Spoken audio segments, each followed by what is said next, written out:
O elétron foi a primeira partícula subatômica a ser descoberta, e a descoberta do elétron levou J. J. Thomson a formular um novo modelo atômico.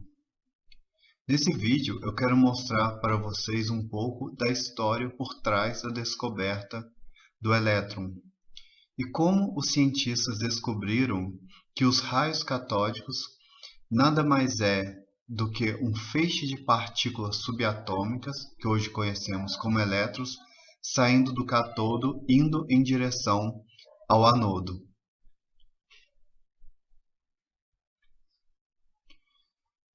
Antes de falarmos dos tubos de raios catódicos, eu quero falar para vocês o que são os tubos de Geisler, porque esses tubos são os precursores dos tubos de raios catódicos.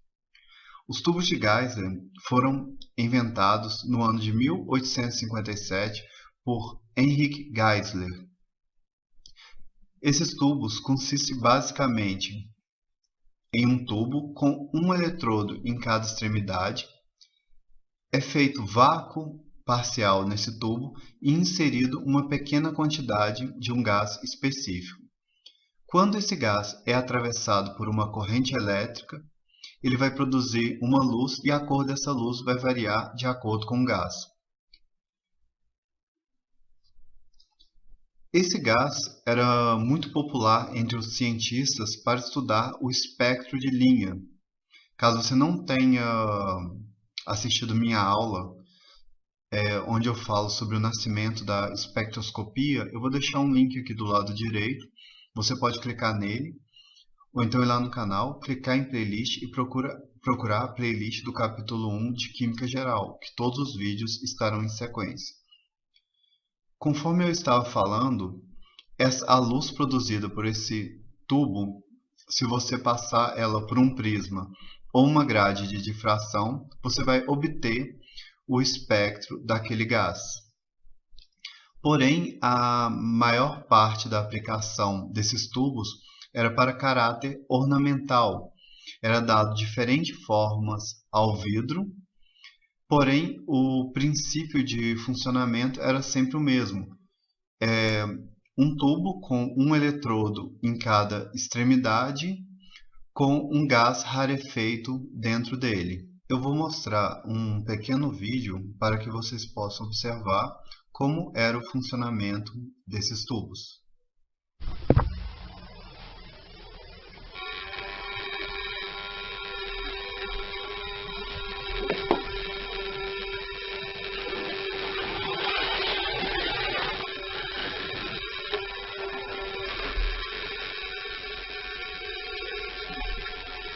Antes de continuarmos nossa aula, gostaria de fazer uma observação. O termo raios catódicos só começou a ser utilizado a partir da década de 1870. Porém, aqui nesse vídeo, para facilitar a compreensão, utilizarei esse termo a todo momento. A primeira pessoa a observar os raios catódicos foi Plucker. Em 1858, ele relatou que em um trabalho utilizando tubos de vácuo, a descarga elétrica causou um brilho na parede do tubo, e esse brilho podia ser manipulado utilizando um ímã. Em 1869, um ex-aluno de Plucker chamado Hittorf, ele observou que, de acordo com que aumentava o vácuo dentro do tubo de Geisler, a região do cátodo ficava escura e um brilho aparecia na região do anodo. A cor desse brilho poderia variar de acordo com a composição química do vidro. Para saber o que dava origem a esse brilho, ele construiu um tubo de Geisler em formato de L e observou que o brilho apareceu na curva do tubo. Ele também colocou objetos entre o cátodo e o anodo, e a sombra era projetada no lado do anodo. Portanto, ele concluiu que o que estava dando origem a esse brilho estava saindo do cátodo em direção ao anodo. Na época, poucas pessoas ficaram sabendo desse trabalho de Hittorf.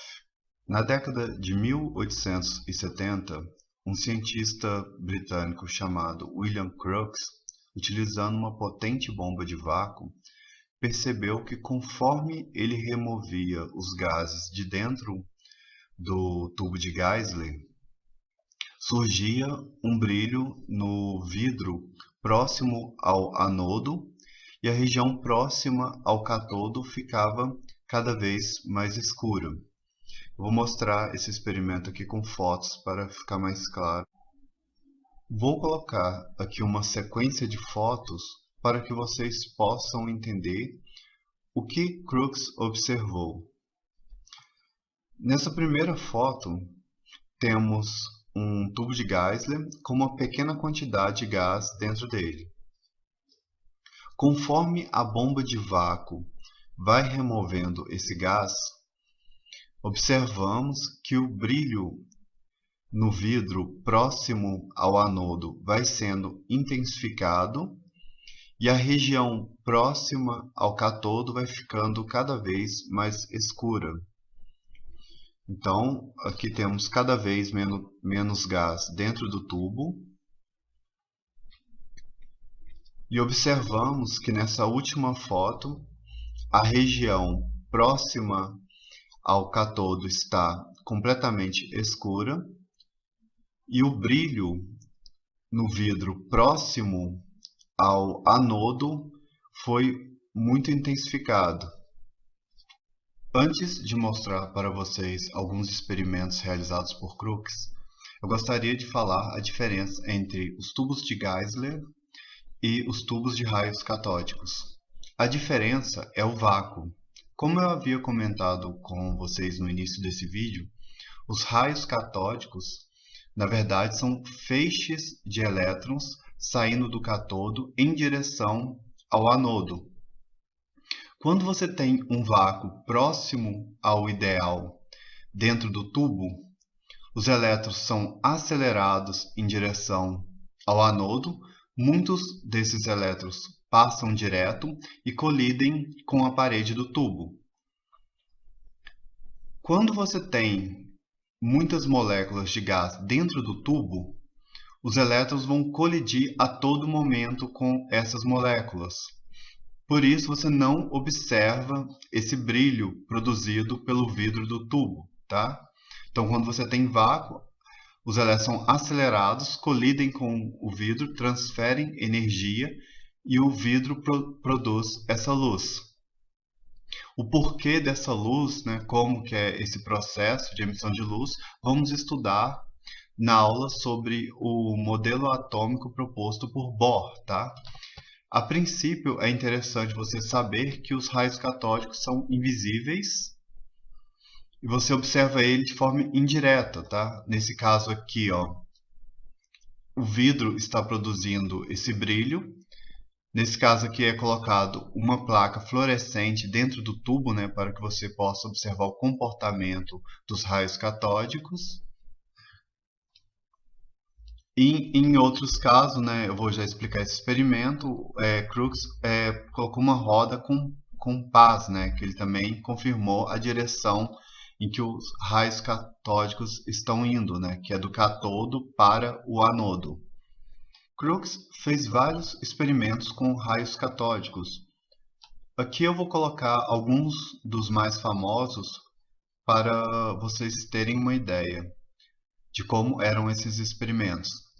Ele montou esse aparato aqui, que hoje conhecemos como tubo de Crookes ou tubo de raios catódicos, onde ele colocou o anodo afastado da parede do tubo e substituiu por uma cruz de Malta. Então ele observou que a sombra formada estava atrás da cruz, o que significa que os raios catódicos tinham como origem o cátodo. Tá? Saíam do cátodo e iam em direção ao anodo.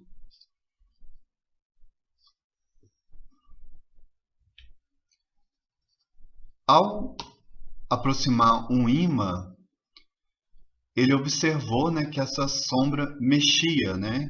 Então ele fez outros experimentos e mostrou que os raios catódicos poderiam ser desviados por um campo magnético.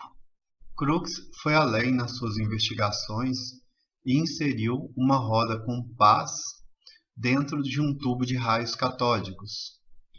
Ele observou que essa roda, quando o dispositivo era ligado, essa roda sempre movimentava do cátodo em direção ao anodo. Quando ele mudava a polaridade da bateria, e esse lado se transformava no cátodo e esse o anodo, a roda fazia o caminho inverso. Então era sempre do cátodo para o anodo.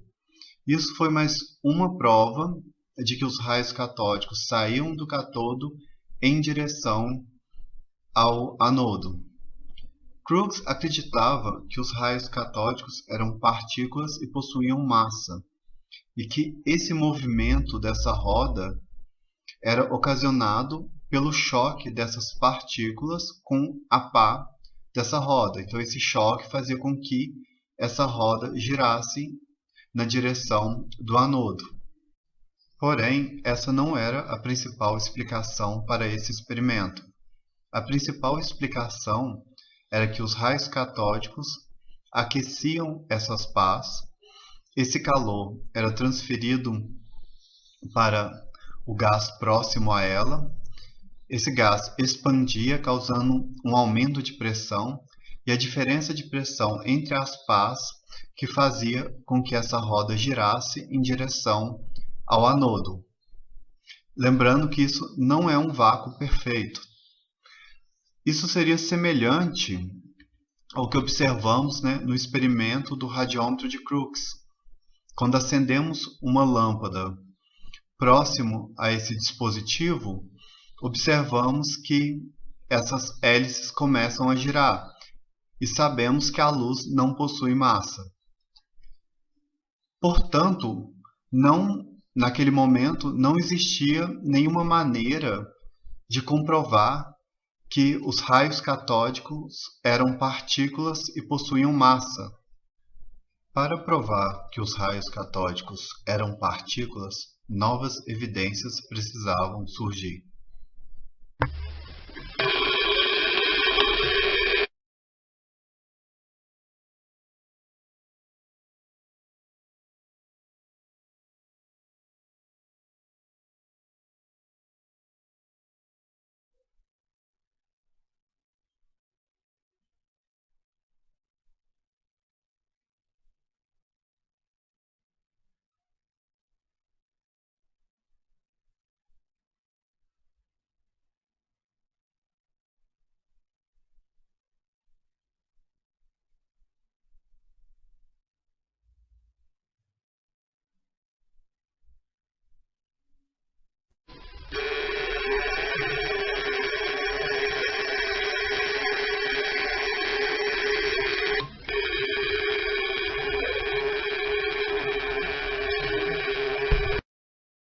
Se os raios catódicos são partículas eletricamente carregadas, é possível desviar seu caminho com campos elétricos.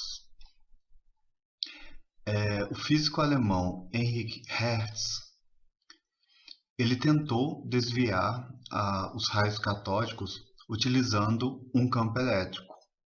Ele não conseguiu. Portanto, ele concluiu que os raios catódicos não são partículas. Na verdade, o experimento de Hertz deu errado porque ele não utilizou um vácuo bom o suficiente. As moléculas de gás presentes dentro do tubo foram ionizadas pelos raios catódicos e formaram uma espécie de blindagem que impediram a atuação do campo elétrico.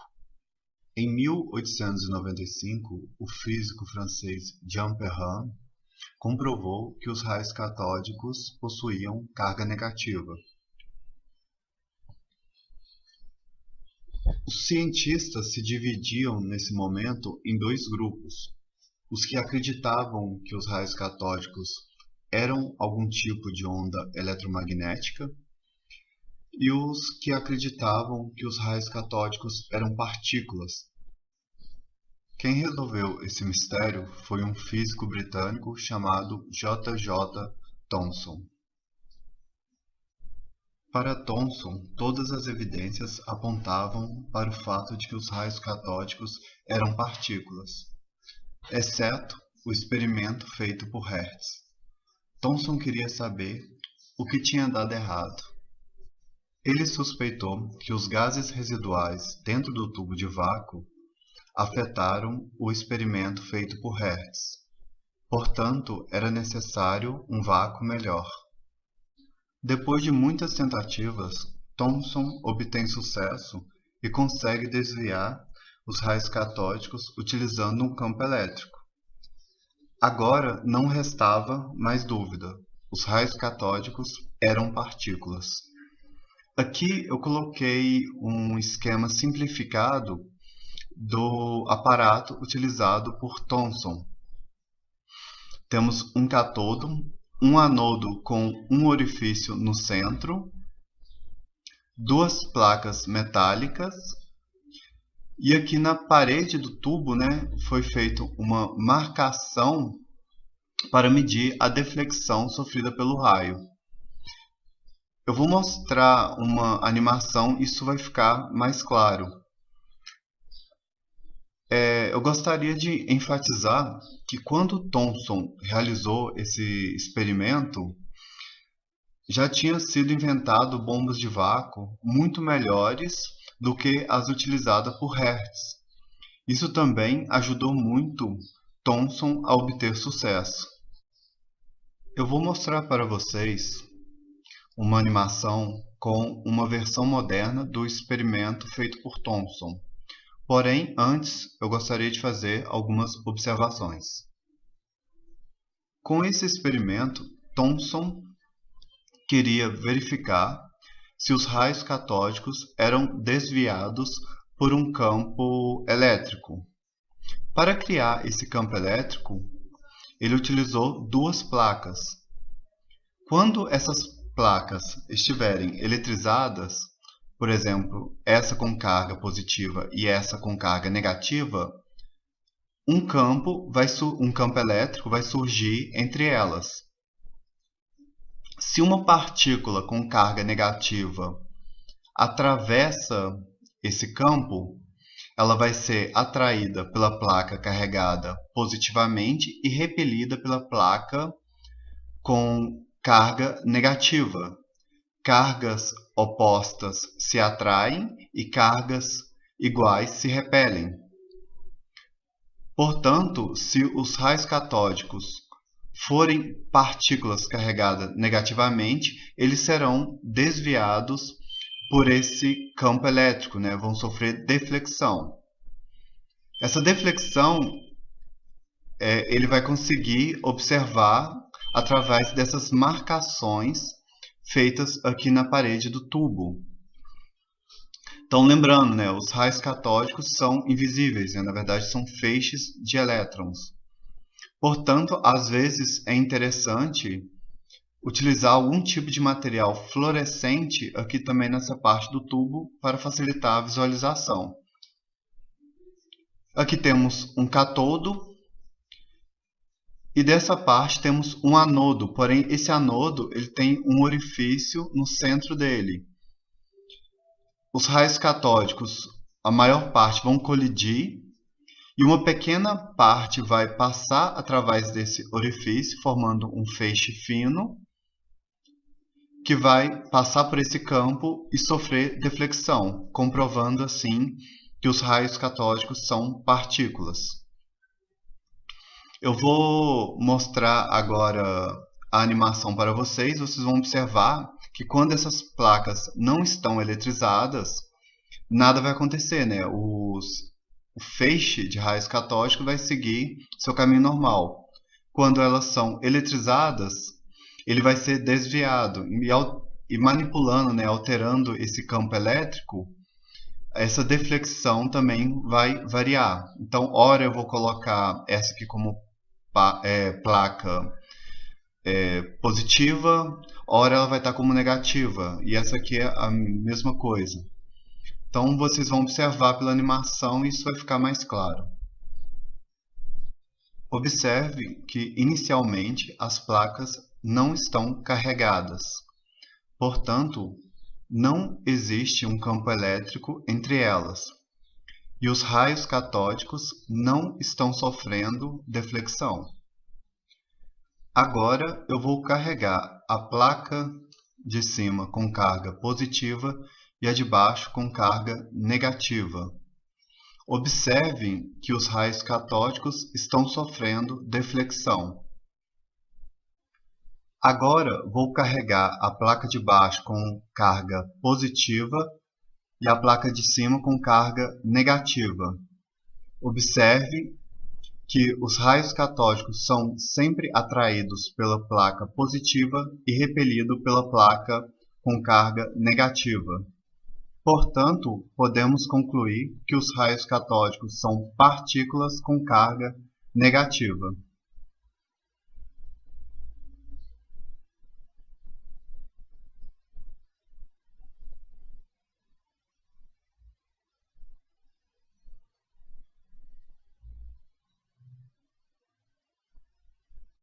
Para facilitar a compreensão, vou mostrar os raios catódicos como se fossem um feixe de luz. Porém, é importante você lembrar que os raios catódicos são invisíveis.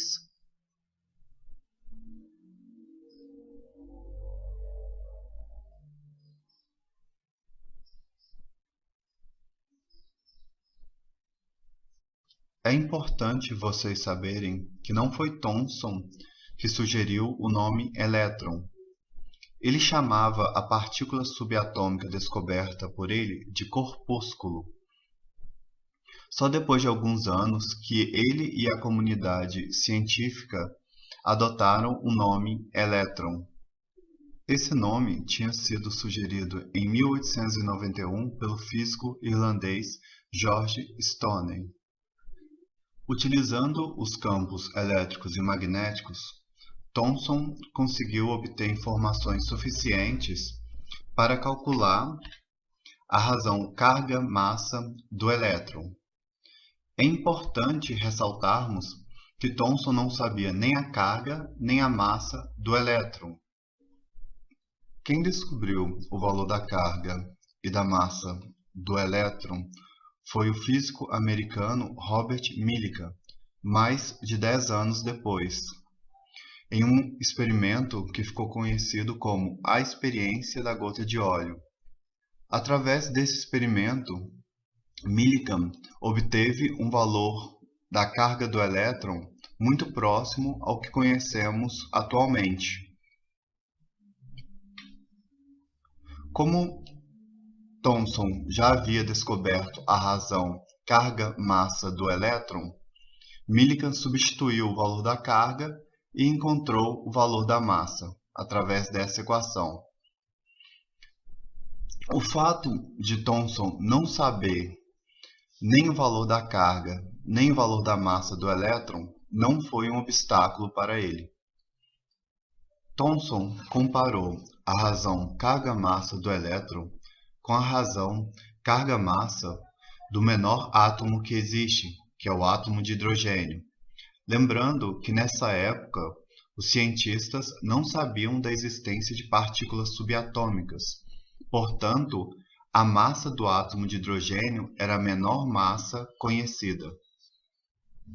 Quando Thomson comparou a razão carga-massa do elétron com a razão carga-massa do íon hidrogênio, ele percebeu que a razão carga-massa do elétron era aproximadamente 1.700 vezes maior que a razão carga-massa do íon hidrogênio. O valor que conhecemos atualmente é aproximadamente 1836, então, portanto, Thomson chegou em um valor muito próximo ao conhecido atualmente. Para explicar isso, Thomson levantou duas hipóteses. A primeira era que as massas seriam iguais, visto que a massa do átomo de hidrogênio era a menor massa conhecida na época. Se ele considerasse as massas iguais, a carga do elétron deveria ser muito maior do que a carga do íon hidrogênio. Através de alguns experimentos, ele descartou essa hipótese. Thomson concluiu que as cargas eram iguais e que a massa do elétron era 1.700 vezes menor do que a massa do átomo de hidrogênio. Ele percebeu que, independente do material utilizado para fazer os eletrodos ou do gás residual presente no tubo, o valor da razão carga-massa continuava sempre o mesmo. Thomson concluiu que os elétrons estavam em todas as coisas e que o elétron de um átomo é exatamente igual ao elétron de qualquer outro átomo. Em 1897, Thomson anuncia a descoberta do elétron, o que lhe rendeu um prêmio Nobel de Física no ano de 1906. Alguns anos depois de Thomson anunciar a descoberta do elétron, ele propôs um novo modelo atômico, que ficou conhecido como modelo do pudim de ameixas ou pudim de passas. A principal inovação do modelo de Thomson em comparação ao modelo de Dalton era que o modelo de Thomson considerava a existência de partículas subatômicas e o modelo de Dalton considerava o átomo como uma esfera maciça e indivisível. Porém, esse modelo atômico proposto por Thomson não durou muito tempo.